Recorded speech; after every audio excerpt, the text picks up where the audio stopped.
London ఎలాంటి అరాచక పరిస్థితులకు వెళ్ళిందో మరొకసారి స్పష్టమైంది.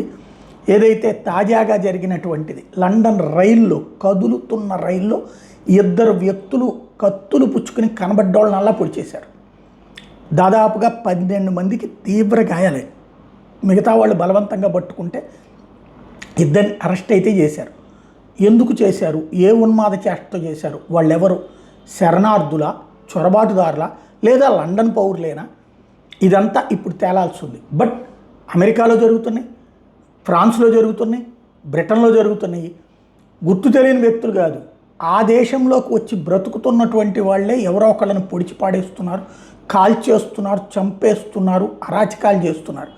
వీటికి సంబంధించి ఒక స్పష్టత లేకుండా అదేదో ఇండివిజువల్ ఇన్సిడెంట్స్ అన్న కోణంలో యూరప్ సమాజం చూస్తున్నంతసేపు వీళ్ళ ఉన్మాదం పరాకాష్ఠకి చేరుతుంది, పతాక స్థాయికి చేరుతుంది. దాని పరిణామాలు భవిష్యత్తులో ఎటువంటి మలుపులు తిరుగుతాయో చూడాలి.